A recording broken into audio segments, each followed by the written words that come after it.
Ceci est un livre audio autogénéré par Google. Didactique des langues et des littératures, collection dirigée par Jean-Louis Schiss. La collection « Didactique des langues et des littératures » accueille des manuscrits originaux consacrés aux problématiques de la transmission des savoirs linguistiques et littéraires.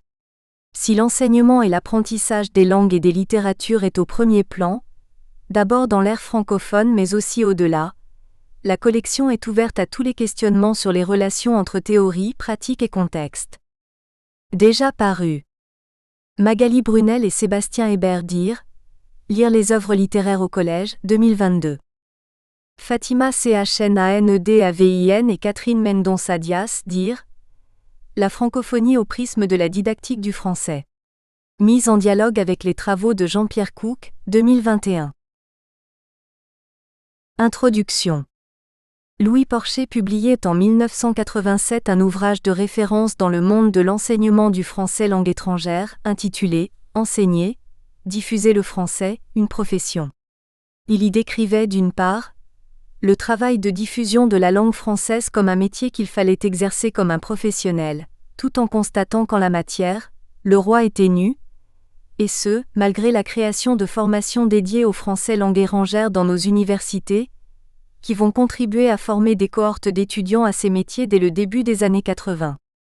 Ce constat sera également dressé quelques années plus tard par la seule association de didactique du français langue étrangère, l'ASDIFL, créée en 1986, durant des rencontres annuelles consacrées au métier du FLE, et corroborée également par les constats émanant du terrain.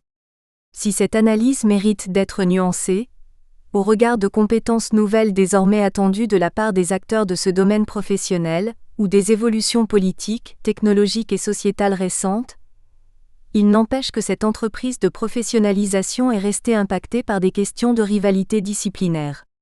Celle-ci se reflète dans des formations relevant parfois davantage des centres d'intérêt des enseignants-chercheurs eux-mêmes, que de l'analyse de spécificités et de besoins effectifs et objectifs qui devraient présider à l'élaboration des contenus des formations et cursus universitaires.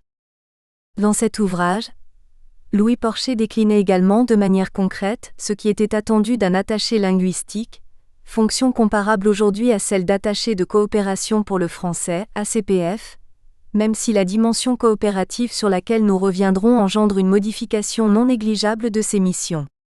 Il décrivait les modalités de son action en la contextualisant, car c'est naturellement vers la description et l'analyse des diverses institutions et des acteurs de la promotion du français que peut s'effectuer une réflexion prospective fondée sur l'hypothèse de l'existence d'un champ, au sens de Pierre Bourdieu. Louis Porcher va ainsi convoquer et utiliser ce concept fécond dans la mesure où celui-ci est épistémologiquement fondé, et que la flexibilité qui le caractérise voit là sa limite. Il est transformable, adaptable, mais non altérable dans son identité épistémologique. Du fait de son aspect dynamique, il est en somme possible et nécessaire de le moduler, de l'aménager au regard des matériaux empiriques que l'on cherche à traiter. Considérer le français langue étrangère comme un champ, cela consiste bien à faire fonctionner à son propos un ensemble de concepts opératoires, liés entre eux en réseaux structuraux. L'objectif est donc de proposer quelques outils conceptuels et ou empiriques, permettant de s'orienter dans ce paysage professionnel en mutation. Bien évidemment, une construction conceptuelle qui vise à rendre raison d'un secteur social, c'est-à-dire qui cherche à le décrire, l'analyser, montrer comment il s'organise, ne peut pas se concevoir en dehors d'une démarche abstraite concrète, au sens de Gaston Bachelard, avec le risque que cela comporte. Confondre l'analyse abstraite et un concret que L'.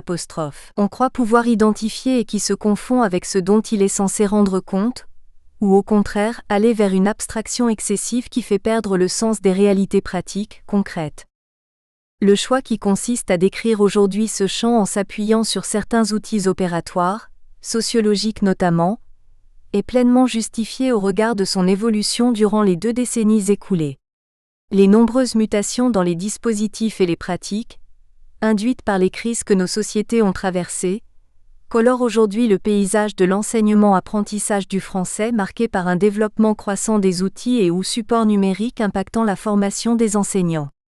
La demande de français, qu'il s'agisse de sa langue et ou de sa culture, l'offre de en français, mais aussi la professionnalisation, évoluent, ce qu'il faut savoir apprécier et mesurer de manière à ne pas rater le dernier wagon, comme disait Louis Porcher. Conjointement, des modifications de politique étrangère, économique et éducative ont elles aussi contribué à redessiner les contours des professions atypiques qui forment ce champ du français langue étrangère. Ces transformations, ces mutations, nécessitent de s'interroger à nouveau sur les contours et spécificités d'un champ qui, bienveillant au changement et aux apports de disciplines connexes, peine toujours à trouver une légitimité scientifique et devra sans doute veiller malgré tout à garder son autonomie et son identité pleine et entière dans les années à venir. Ceci impacte et interpelle par ricochet, inéluctablement, la formation des futurs acteurs de cette discipline, nombreux à se ruer sur les études alléchantes qu'ils se voient proposer dans les cursus de nos universités et qui n'ont parfois de fleu que leurs intitulés. Et certaines dispensant, en toute malhonnêteté, toujours pas ou peu d'informations relatives aux débouchés professionnels effectifs. Les listes de postes ou fonctions auxquelles ces formations permettraient d'accéder sont dans les brochures ou les sites promotionnels, souvent éloignés des réalités du terrain.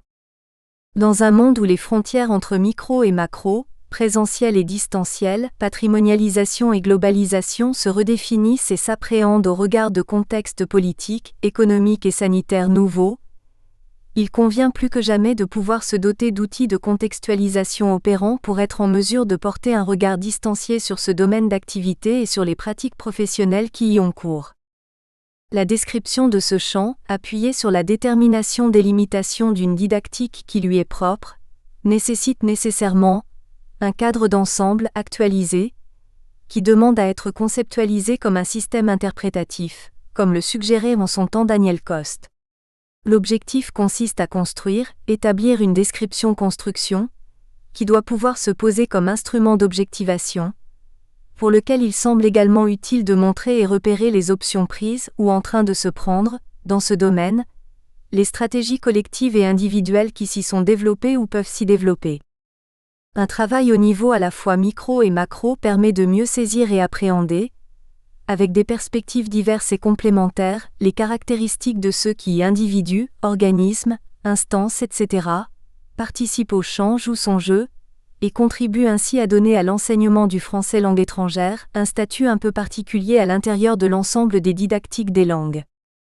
Il s'agit en d'autres termes, de repérer à l'aide d'un modèle conceptuel, les règles et les enjeux, en sachant qu'à chaque instant se jouent simultanément de multiples parties qui sont singulières, chacune jouant sa propre partie selon ses propres règles et ses propres enjeux, mais qui en même temps obéissent à des principes communs. L'action de promotion et de diffusion de notre langue culture est une véritable entreprise, et cela nécessite de considérer, et donc d'en avoir conscience, la dimension économique et conquérante des marchés dans lesquels elle s'envisage et s'opère, mais aussi celle, sociologique et politique, qui l'impulse et la justifie. Force est de constater que la plupart des enseignants de FLE qui, à l'université, n'ont pas souvent connu autre chose que les bancs de la fac, ont souvent une représentation biaisée, idéalisée de la réalité. Celle-ci consiste à dédaigner, à minorer ou pire encore, à feindre d'ignorer les aspects commerciaux, économiques, politiques d'un champ dont ils contribuent pourtant à la constitution et au développement. Ces aspects, particulièrement palpables dans le domaine de l'édition en FLE par exemple, entrent le plus souvent encore en contradiction avec leurs valeurs et représentations. Ce constat résulte sans doute en partie du fait que la diffusion du français a été conçue principalement comme l'effet d'une activité pédagogique par des enseignants, pour des enseignants, et qu'elle est, de plus, la seule voie pour rendre acceptable une action dont la dimension socio-économique est indiscutable et que l'éthos des enseignants condamne. Résume François Mariet. Mais en dépit de cette mauvaise foi nécessaire pour assurer le moral des troupes, il n'en demeure pas moins nécessaire, pour qui souhaite s'investir ou s'épanouir dans ce champ spécifique que constitue la promotion-diffusion du français comme langue étrangère, de ne pas négliger, sous-estimer ou surestimer ses réalités, d'avoir conscience de ses caractéristiques et enjeux. Comprendre et analyser la structure de ce domaine d'activité, du marché des langues dans lequel il se situe, c'est nécessairement, à un moment donné, prendre en considération le cheminement historique qui le caractérise, le définit et peut expliquer la manière dont se construisent les positions actuelles de ces acteurs, individus mais aussi institutions, tout comme la nature des relations que les uns et ou les autres entretiennent. C'est également d'autre part l'occasion de prendre conscience de ce qui nous est proposé et imposé, connaissances techniques, méthodologies à appliquer, etc., pour mieux le mesurer, l'évaluer.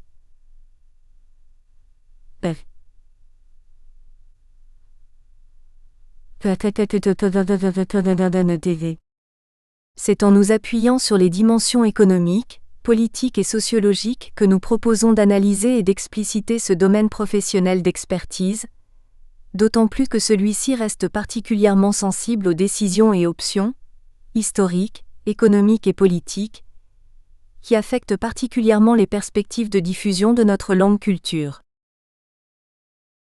Contextualisation. Même s'il est de naissance relativement récente, l'état du chant du FLE ne peut s'apprécier sans quelques repères historiques. L'objectif consiste à en extraire quelques éléments constitutifs pertinents et qui, disparates, mériteraient d'être replacés, analysés et appréhendés dans la logique des enjeux du dit chant. Le français comme langue d'enseignement à l'étranger et ou pour étrangers n'est pas récent.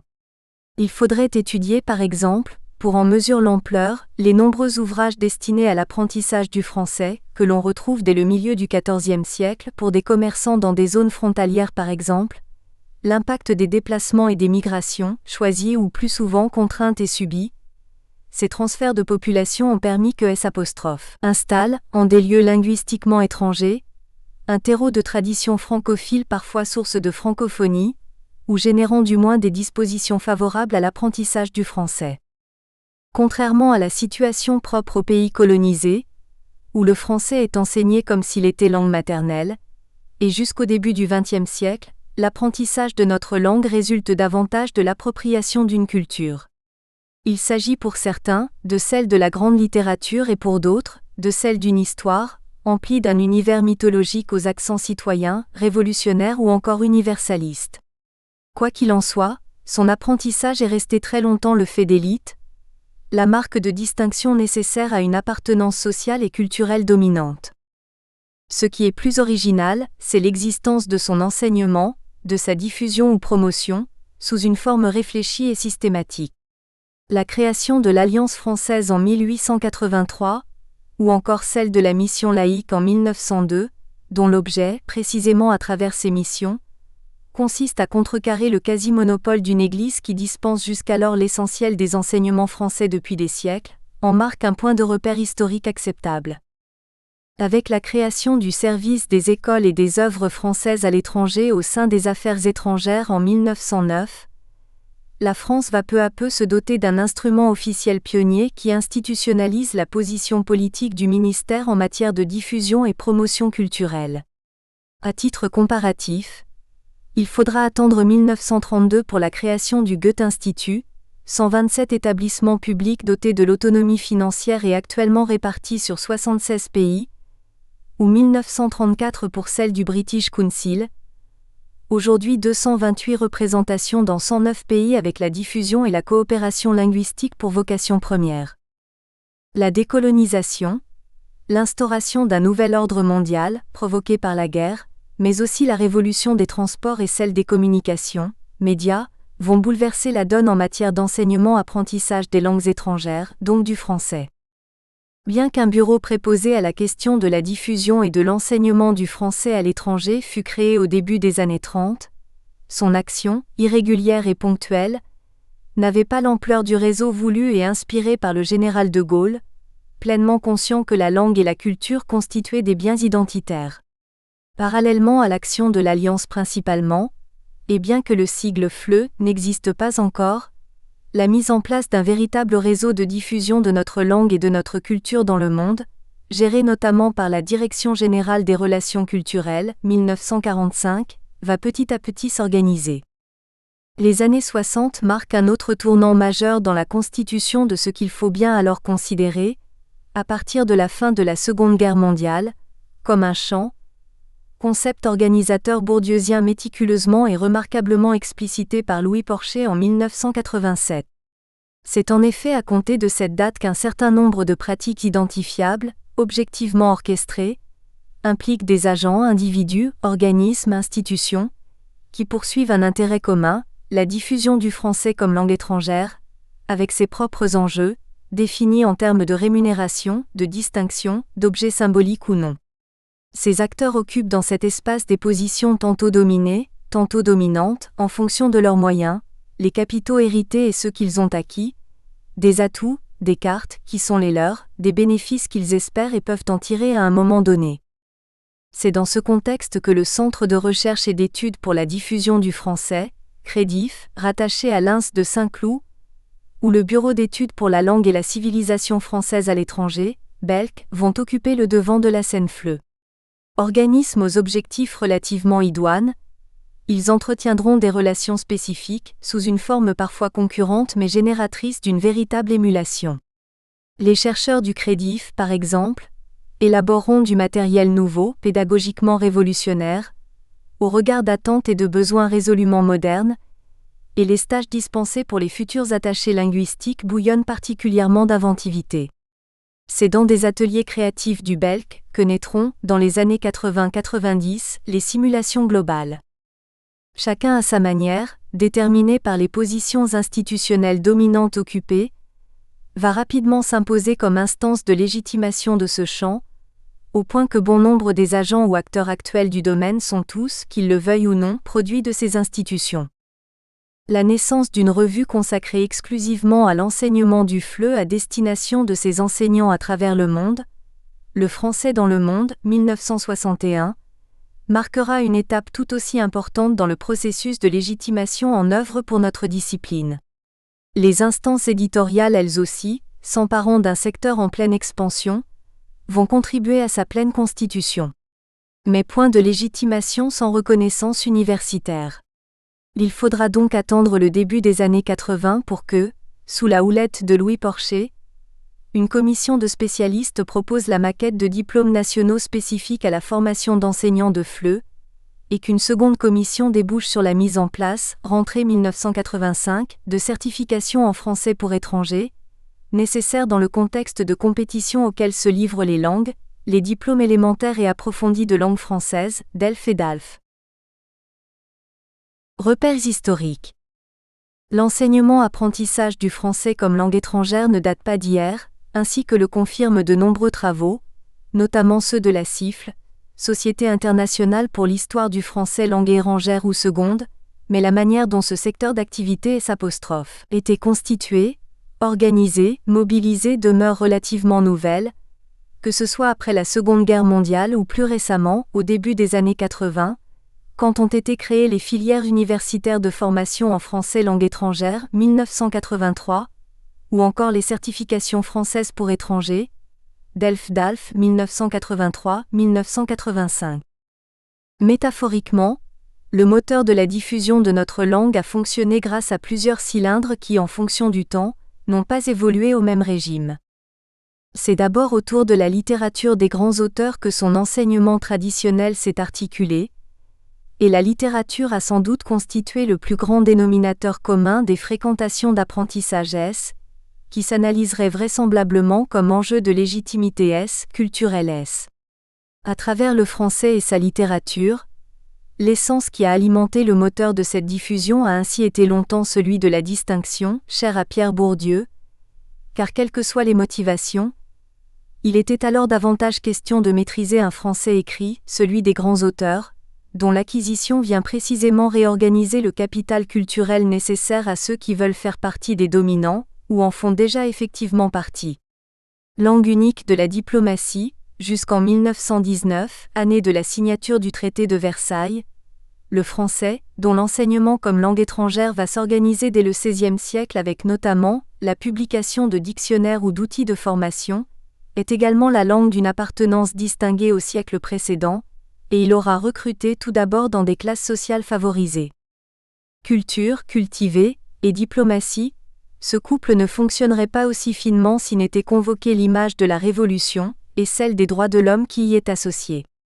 C'est en effet à travers l'image d'une France révoltée, faite de réalités et de mythes, que s'identifieront certains militantismes ambitionnés ou avérés, et sur laquelle pourra également s'appuyer notre langue pour se diffuser. Langue de rébellion ou d'espoir, le français incarnera alors pour certains un symbole unificateur, aussi paradoxal que cela puisse paraître dans certaines situations et contextes, avec le recul qui nous est permis. À travers des modalités différentes d'un pays à un autre, la diffusion du français va donc s'appuyer sur trois principales figures souvent fantasmées, celle du diplomate, du révolutionnaire et de l'écrivain, leurs identités se confondant parfois. Ce faisant, la diffusion du français se systématisera sous le positivisme de Jules Ferry, dans un vaste mouvement consistant à vouloir faire bénéficier le plus grand nombre de nos lumières, dans l'empire colonial en particulier. Mais il s'agira également, dans un mouvement symétrique et non antithétique au précédent, de développer des espaces linguistiques, politiques, économiques, appropriés au développement industriel et commercial. L'expansion française est donc une totalité, et les biens culturels dont la France est la mère en font partie. Ils justifient les conquêtes et illustrent la pénétration universelle de la raison, et sont donc à la fois un alibi et un moyen. Résume Louis Porcher. La République justifiait cette expansion, notamment coloniale, par un universalisme humanitaire que personne ne semblait remettre en cause, et l'enseignement du français, véhiculant ces valeurs, constituait un bon levier pour ces campagnes colonisatrices. Il apparaît néanmoins que cette visée humanitariste contrastait entre ces théories et ces pratiques parfois antinomiques, voire discriminatoires. Jusqu'à la Seconde Guerre mondiale, c'est bien davantage de la diffusion et de l'enseignement d'une culture dont il est question que de celle d'une langue, l'apprentissage de cette dernière étant d'ailleurs conçu comme un aboutissement, un prolongement de l'appropriation de la culture correspondante. La France sera ainsi une des premières grandes puissances à envisager que la culture puisse faire partie de ses biens nationaux, et donc de ses atouts, dans un jeu planétaire aux contours redessinés par le traumatisme de la Première Guerre mondiale. La diffuser, l'exporter, devient alors un enjeu qui nécessite des outils, instruments, dessinés autour d'une politique culturelle symbolisée par la restructuration dès 1920, du service des écoles et œuvres françaises à l'étranger 1909. Durant cette période, ce sont trois publics que l'Alliance française distingue dans ses bulletins. À côté des Européens, on trouve les colonisés mais aussi les patoisans. Il est intéressant de constater que l'expansion de notre langue à l'étranger coïncide avec la disparition, l'éradication, des langues régionales et minoritaires sur notre territoire national, à travers les enseignements prodigués par l'institution scolaire et l'imposition de normes grammaticales et linguistiques. Ce n'est pas par hasard, écrit Pierre Bourdieu, qu'un système scolaire qui, comme l'école républicaine conçue sous la Révolution et réalisée sous la Troisième République, entend façonner complètement les habitus des classes populaires, s'organise autour de l'inculcation d'un rapport au langage, avec l'abolition des langues régionales, etc., d'un rapport au corps, discipline d'hygiène, de consommation, sobriété, etc., et d'un rapport au temps, calcul économique, épargne, etc. Car il s'agira bien d'enseigner une langue autre que celle pratiquée au quotidien par une partie des Français à cette époque, et l'on retrouvera, dans les discours des acteurs du moment, ministres, inspecteurs de l'éducation, enseignants, des références à cet objectif plus ou moins avoué. Dans l'enseignement des langues étrangères en France, sera adoptée, dès le début du siècle précédent, 1901 à 1902, une méthodologie directe préconisée également sur notre territoire comme une nécessité, notamment parce que les jeunes seront soldats et que les commandements seront donnés en français, et parce que nombreux sont les Français qui, à cette époque, communiquent dans des langues régionales, patois ou dialectes.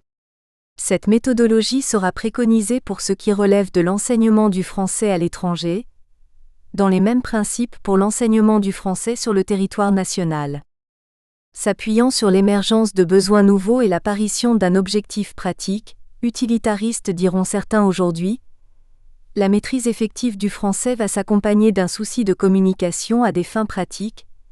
La connaissance pratique des langues vivantes est devenue une nécessité pour le commerçant et l'industriel, aussi bien que pour le savant et le lettré. Peut-on lire dans l'instruction de 1901 relative aux langues étrangères dans le système scolaire français. L'objectif d'un français utile, qui sert, écrira plus tard, en 1951, Marc Blancpain dans la préface du cours de langue et de civilisation française, explique vraisemblablement la place qui sera dès lors accordée dans l'enseignement à l'oral, redistribution qui laisse augurer d'une redéfinition de la progression orale-écrit, et qui, associé au principe acquis de cette méthodologie directe, permettra ainsi au français langue étrangère de se construire et imposer durablement dans un vaste mouvement de redistribution des cartes sur l'échiquier mondial, des stratégies politico-économiques. Ce mouvement se poursuivra, motivé par la volonté d'accompagner les échanges de tous ordres, dans un monde où la communication et ses outils vont se globaliser. Des méthodes audio-orales aux méthodes communicatives, précisément, c'est pour doter les individus de compétences de communication concrètement utilisables dans des contextes éducatifs, touristiques, commerciaux ou professionnels, que l'enseignement des langues étrangères va se développer. L'enseignement du français qui n'échappe pas à ce mouvement doit pouvoir déboucher sur sa mise en œuvre de manière pratique, fonctionnelle, dans des situations de communication diverses. Ce n'est pas par hasard que l'Eldorado du français spécifique, ou encore professionnel, appelé jadis français fonctionnel ou pratique, apparaît sporadiquement pour relancer l'enseignement du français lorsque celui-ci semble à la peine face à la concurrence d'autres langues. On rappellera le rôle joué par le ministère des Affaires étrangères dans l'émergence de ce français fonctionnel, dans les années 60, ses préoccupations linguistiques liées à l'enseignement aux migrants, début 70, ou plus récemment la perspective plurilingue qu'il privilégie.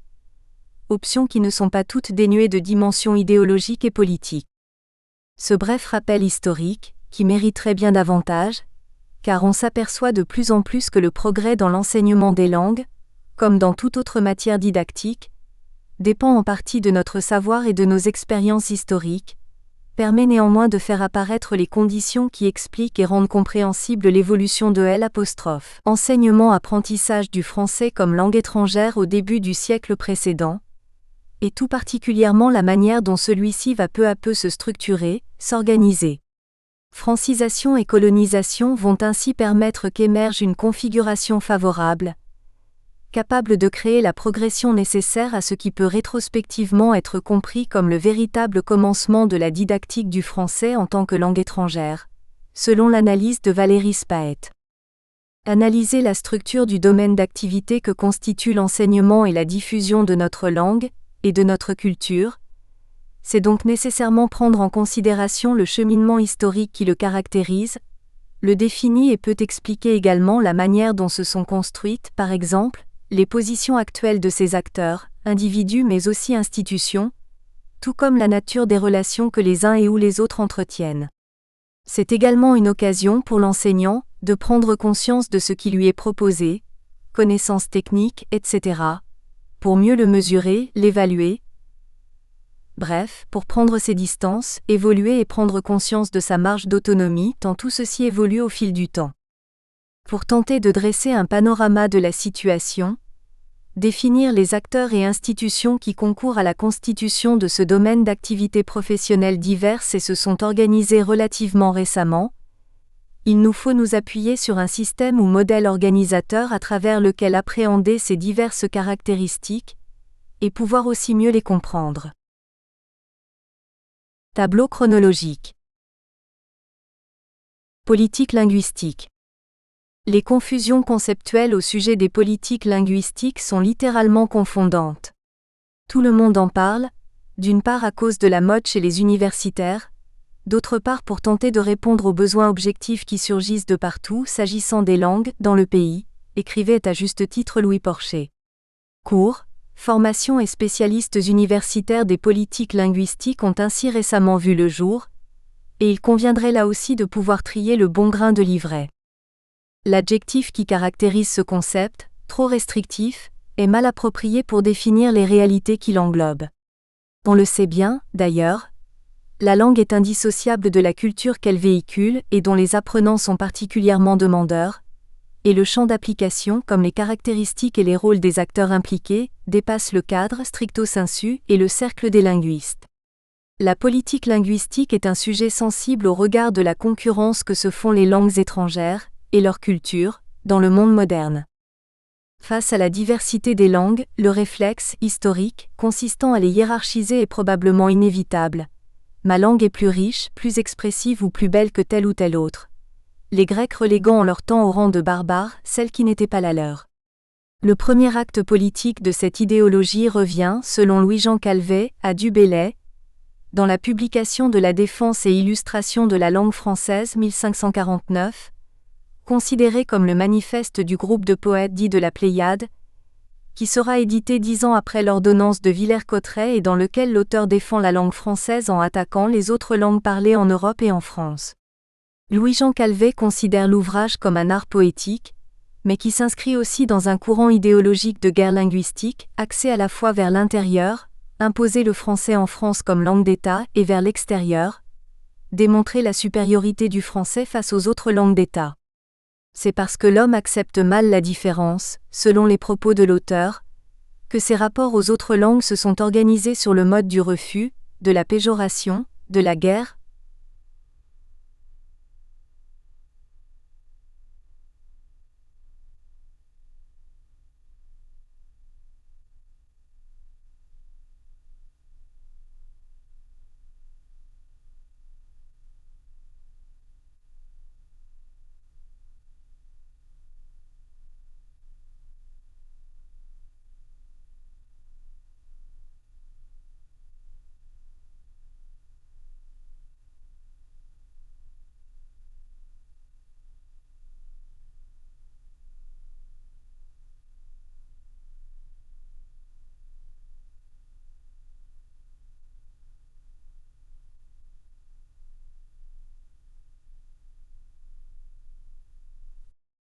La question sous-jacente est celle de l'interventionnisme dans ce mode de gestion.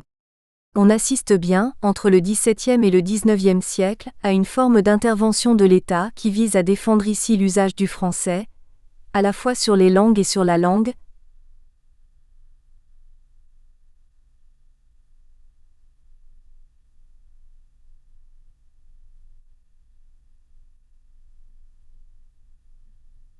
Réforme de l'orthographe, francisation des mots d'origine anglaise, décrets et lois, etc., et dont l'objectif consiste bien à imposer le monolinguisme. L'intervention et la planification. Si l'on ne parle que depuis peu de politique linguistique et éducative en France, dans le dictionnaire de didactique des langues de Robert Galisson et Daniel Coste, qui date de 1976, ne figure aucune entrée, ni pour politique linguistique, ni pour politique éducative. Il s'agit bien cependant d'intervention humaine sur ou pour la langue. Louis-Jean Calvet donne de la politique linguistique la définition suivante. Nous considérons la politique linguistique comme l'ensemble des choix conscients effectués dans le domaine des rapports entre langue et vie sociale, et plus particulièrement entre langue et vie nationale, et la planification linguistique comme la recherche et la mise en œuvre des moyens nécessaires à l'application d'une politique linguistique. La planification linguistique apparaît donc, dans ce couple, politique-planification, comme l'outil permettant de mettre en œuvre et d'atteindre des choix et ou objectifs qui peuvent par ailleurs ne pas être toujours appliqués ou applicables. Elle peut être impérative lorsqu'elle impose ses solutions, ce qui est généralement le choix des États forts, voire dictatoriaux, ou incitative lorsqu'elle suggère ce qui est généralement le choix des régimes démocratiques. Il convient également d'associer un autre couple, celui composé de l'action sur la langue et de l'action sur les langues, et lorsque celle-ci porte essentiellement sur la langue, cette action s'attache à la normaliser à 3 niveaux différents, celui du lexique, de la graphie et des formes dialectales. On retrouvera peu ou prou ces deux couples reliés aux enjeux culturels et économiques, auxquels les choix qu'opèrent les États sont liés. Dans la définition du dictionnaire de didactique du français langue étrangère et seconde, la planification linguistique est caractérisée comme une série d'opérations qui visent à définir la programmation et les modalités de la réalisation des objectifs définis par la politique, en fonction des moyens disponibles et des procédures envisagées pour cette mise en œuvre. Henri Boyer propose de schématiser cette définition ainsi. Ceci étant dit, ces définitions restent utiles mais limitatives, selon Louis-Jean Calvet. Elles sont utiles parce qu'elles permettent de distinguer le champ des décideurs politiques qui font des choix, et celui des techniciens qui les appliquent.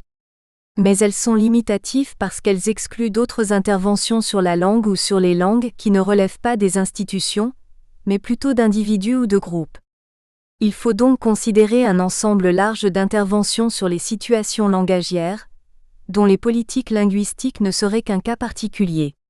Et l'auteur de distinguer des interventions in vivo ou in situ, des pratiques sociales relevant et résultant de besoins, d'individus, de groupes militants ou religieux, d'associations, d'interventions in vitro passant par des interventions du pouvoir. La dimension multimodale des politiques linguistiques. Dans leur ouvrage, Louis Porcher et Violette Faro-Hanoun intègrent une dimension multimodale au concept de politique linguistique. En effet, la politique linguistique d'un État ne peut se concevoir sans une relation avec d'autres partenaires ou prestataires, les régions, les villes, qui même s'ils ne le souhaitent pas ou ne le voient pas, sont impliqués dans une des actions interreliées. Ces partenaires sont aussi confrontés à des dimensions contextuelles elles-mêmes complexes, et font face à différents enjeux, celui de la langue maternelle, des langues régionales, des langues de l'immigration, etc. Pour ce qui relève des prestataires obligés, il s'agit, entre autres, des acteurs listés ci-dessous. L'État. De la nécessaire vision, explicitation qu'il a de ses objectifs en matière de langues nationales, mais aussi envers les langues étrangères présentes sur son territoire, comme de l'exportation de sa ou ses langues propres. Sa politique doit être mobile, c'est-à-dire doit pouvoir changer, se modifier en fonction des objectifs à atteindre et des indicateurs d'évaluation qui lui permettent d'en mesurer la manière dont ils auront ou non été atteints, en fonction notamment du contexte évolutif et désormais mondial. Les collectivités territoriales. Soulignons que nous assistons bien à un double mouvement non contradictoire d'internationalisation et de patrimonialisation, de globalisation et d'identification, ici, linguistique et culturelle communautaire plus restreinte. Les régions. Il suffit d'évoquer la pénétration différenciée des langues en fonction des régions françaises. Les débats qui ont animé la charte sur les langues régionales sont emblématiques de ces existences culturelles et linguistiques minoritaires. Les villes. Celles-ci organisent depuis longtemps leurs propres échanges linguistiques et culturels en fonction des ressemblances ou connexions fonctionnelles qu'elles partagent avec d'autres communautés. Les pays, qui constituent une autre dimension sans se substituer aux autres ni à celle de l'État central. Dans un environnement désormais globalisé, une politique linguistique ne peut donc se concevoir sans des relations ténues avec d'autres partenaires ou prestataires qui, même s'ils ne le souhaitent pas ou ne le voient pas, sont impliqués dans une des actions interreliées. Rappelons que nous assistons à un double mouvement non contradictoire d'internationalisation et de patrimonialisation, de globalisation et d'identification, ici linguistique et culturelle communautaire, plus restreinte, qui interpelle, entre autres, ces collectivités territoriales et ces régions, avec une pénétration différenciée des langues en fonction des régions françaises, ci-dessus mentionnées. Il est désormais clair que chaque région, certes en accord avec l'État mais sans que celui-ci outrepasse le droit de juguler le mouvement, souhaite organiser sa politique linguistique propre à l'intérieur du champ national auquel il appartient. Le plus épineux du problème tient à certaines régions frontalières, Pays Basque, Alsace par exemple, mais aussi Bretagne, qui partagent avec les régions similaires d'autres pays les mêmes valeurs patrimoniales. Ce sont aussi les villes, nous l'avons dit, qui aménagent leurs échanges linguistico-culturels, mais on pourrait aussi citer les entreprises confrontées elles aussi, sur ou en dehors de notre territoire, à la question des langues cultures et dont les politiques sont elles aussi interreliées à celles qui sont privilégiées ou promues par les divers partenaires évoqués. La traduction en termes linguistiques de cette double articulation entre mondialisation et communautarisation affecte le marché des langues, marché au sens boursier du terme,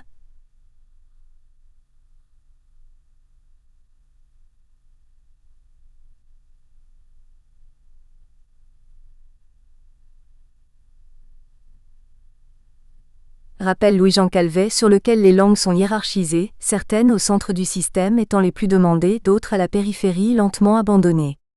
Ce processus de promotion et de régression des langues a toujours existé, poursuit l'auteur, mais la mondialisation transforme un phénomène conjoncturel en phénomène structurel. La politique linguistique ne saurait ainsi, on le voit bien, se restreindre à la seule question de la promotion-diffusion de la langue nationale comme langue étrangère. Elle en fait partie, en constitue l'un des volets, qui nous intéressera plus particulièrement dans les chapitres suivants, mais bien évidemment d'autres enjeux sont concernés comme celui de la langue maternelle. Quelle est la langue de l'État ? Et en existe-t-il une qui corresponde à l'identité de celui-ci et à ses besoins, à la représentation qu'il se fait de lui-même ? Ou y en a-t-il plusieurs ? En quelle langue s'incarne le pouvoir légitime ? C'est aussi le cas des langues régionales, qui constituent, à n'en pas douter, une richesse pour une entité nationale même si l'on a pu assister pour ce qui nous concerne et historiquement, à une volonté d'éradication de leur pouvoir politique et de leur relais, des langues de l'immigration, dont l'apprentissage se maintient malgré un désengagement de l'État au niveau scolaire, ou encore des langues étrangères. Rappelons que dans notre pays, ce ne sont pas moins de 20 langues étrangères qui sont proposées théoriquement dans notre système scolaire, mais qu'en pratique, ces langues, mis à part l'anglais, l'allemand, l'espagnol et l'italien, ne sont proposées que dans peu de lycées et de collèges, ce qui signifie que nos choix sont ici aussi contraints. La troisième dimension à intégrer aux politiques linguistiques est celle des contextes, dont l'enseignement lui-même constitue l'un des aspects. L'enseignement, comme institution, conservant légitimement une place emblématique dans l'élaboration de toute politique linguistique. La politique linguistique devrait donc s'inscrire en partie au sein d'une politique éducative, pour ce qui, en elle, relève de l'enseignement, ce qui semble relativement logique et raisonné. Les médias numériques constituent le second aspect de cette dimension contextuelle. Ils forment effectivement, et de plus en plus, une source de maîtrise, ou du moins de confrontation dans un premier temps, des langues étrangères, qui plus est depuis l'avènement d'Internet. On pourrait s'attarder sur l'interpénétration des outils numériques avec l'enseignement lui-même, et les langues ont sans doute, là, une place à part, mais il conviendrait également de s'interroger sur la diversification, ou non, que ces médias provoquent en termes de compétences linguistiques. Les voyages sont une troisième facette de cette dimension contextuelle. Quoi de plus favorable à l'apprentissage des langues étrangères en action, c'est-à-dire utilisées pour la communication effective, peut-on trouver que ce bain linguistique plus efficace que n'importe quelle technique d'enseignement? D'une part, une sensibilisation aux langues, d'autre part une accoutumance à leur singularité prosodique, lexicale, syntaxique, enfin une acquisition véritable, sont ainsi mises en place dans la philosophie aujourd'hui dominante, et à bon droit, l'aisance et le naturel, l'absence d'efforts restrictivement académiques. Tout comme les entreprises françaises qui ont de plus en plus de besoins en langue, et puisqu'elles ne peuvent pas attendre que les systèmes scolaires d'apprentissage se transforment rapidement, développent donc leurs propres modalités de transmission des langues, elles contribuent ainsi en outre à la promotion de la langue française. Le marché des langues. Dans Ce que parler veut dire 1982, Pierre Bourdieu explique que tout dialogue peut être analysé comme une transaction, analogue à un échange économique. Il s'agit d'un marché sur lequel chacun des participants espère des bénéfices, avec des pertes minimales. S'établit alors un rapport de force linguistique, déterminé également par le statut des locuteurs, de leur groupe d'appartenance, du capital symbolique qui les caractérise, etc. D'où l'intérêt et l'importance du capital langagier, défini par Louis Porcher à partir du concept de Pierre Bourdieu, comme le fil conducteur d'un capital scolaire qui se construit et s'enrichit par son biais, langue d'enseignement. La véritable maîtrise d'un capital langagier, c'est la capacité de l'incarner en de multiples capitaux langagiers, pourrait-on dire sans exagération.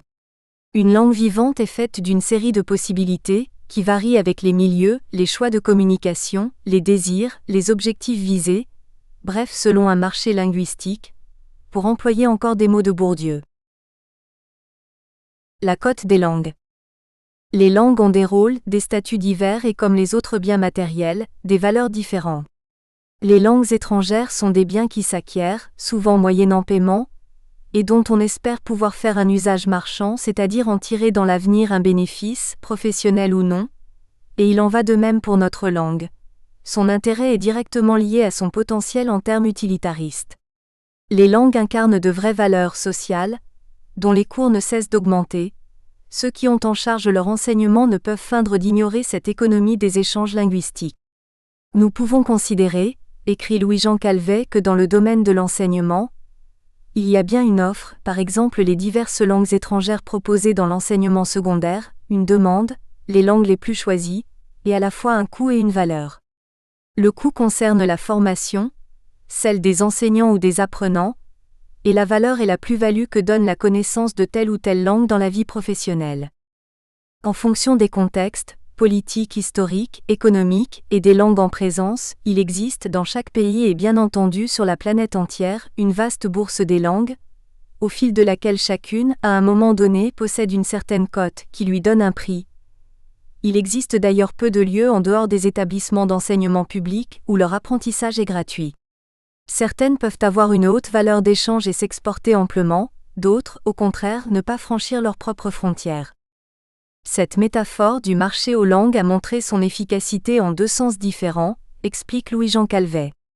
Au sens boursier du terme tout d'abord puisque les différentes langues du monde ont des valeurs extrêmement diversifiées, sont cotées, comme des actions, même si la connaissance de certaines langues rares est peu cotée, peut être dans un curriculum vitae un atout, la non-connaissance de l'anglais, langue la plus cotée, sera de plus en plus une tare ou une excentricité. Mais la métaphore du marché est aussi efficace au niveau le plus trivial et quotidien qu'à ce mot. Sur le marché aux langues, comme sur un marché alimentaire, on doit pouvoir faire son choix, et acquérir celle que l'on veut même si ce choix se porte le plus souvent sur les mêmes quelques langues. Il s'agit là bien d'un choix, ou d'une liberté théorique, le marché en quelque sorte commercial des langues étant fortement oblitéré par le marché boursier, et soumis au poids des représentations qu'ont les clients usagers de leur langue et de la langue avec laquelle celle-ci est en concurrence et les attitudes ainsi générées sont autant d'éléments déterminants dans l'évolution de la concurrence, du conflit et de la réussite ou l'échec d'une politique linguistique même très offensive, précise Henri Boyer. Le commerce des langues.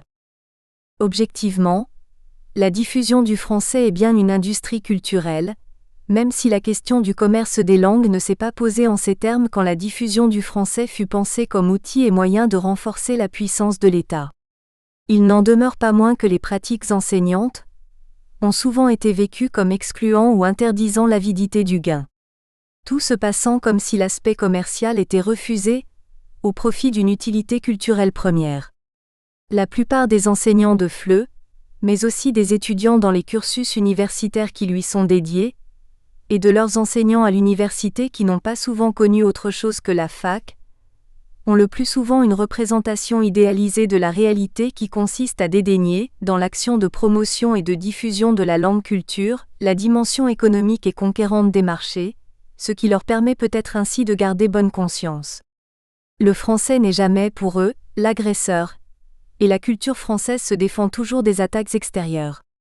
Or, l'aspect commercial de la promotion et de la diffusion de notre langue est particulièrement perceptible dans le domaine de l'édition en FLE, qui rivalise d'ingénuité en multipliant les offres, en développant les réseaux de commerciaux, joliment appelés délégués pédagogiques, mais aussi en sponsorisant ou animant des ateliers sur les manières d'utiliser en classe la méthode récemment sortie.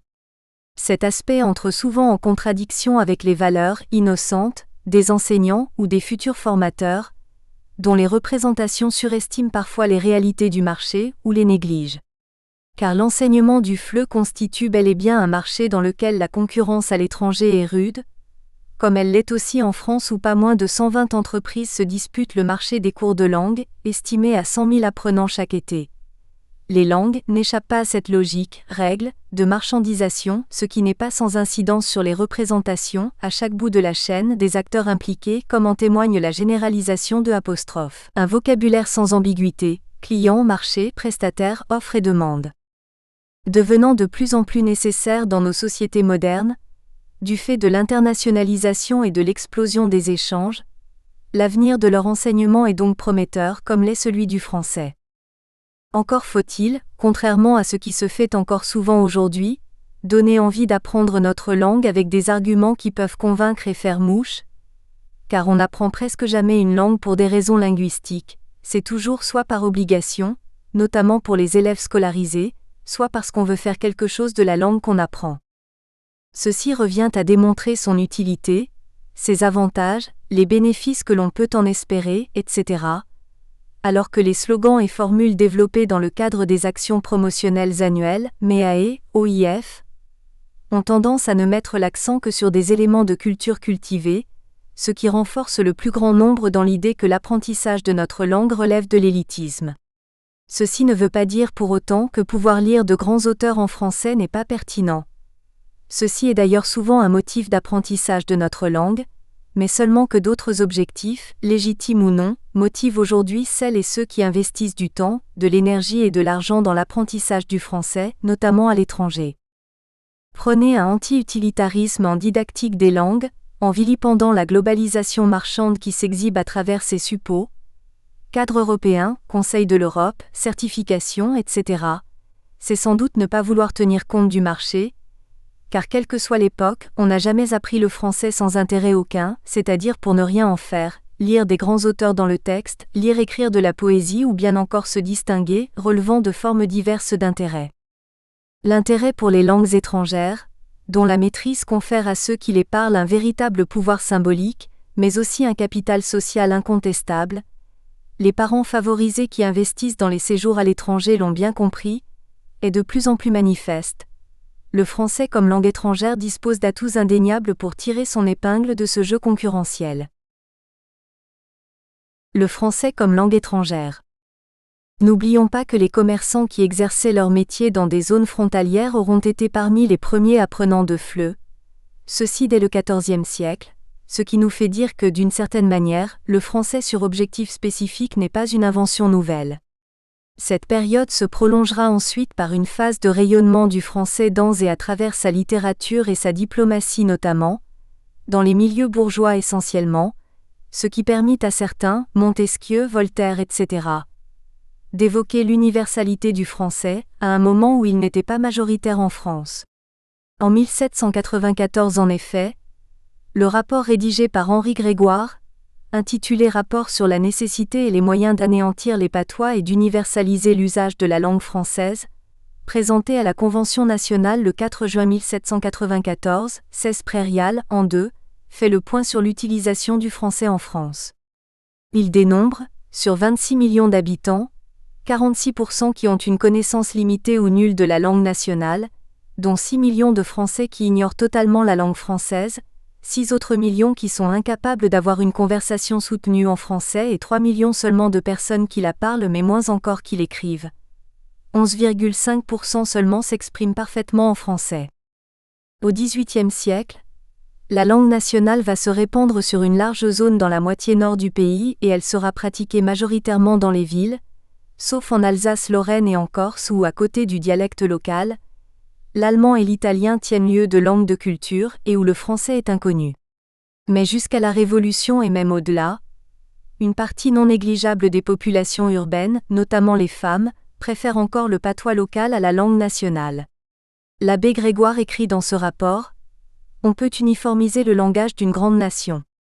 Cette entreprise, qui ne fut pleinement exécutée chez aucun peuple, est digne du peuple français, qui centralise toutes les branches de l'organisation sociale et qui doit être jaloux de consacrer au plus tôt, dans une république une et indivisible, l'usage unique et invariable de la langue de la liberté. » Aussi, dans de telles conditions, la domination du patois et des langues locales dans la province française du XVIIIe siècle et l'étendue considérable.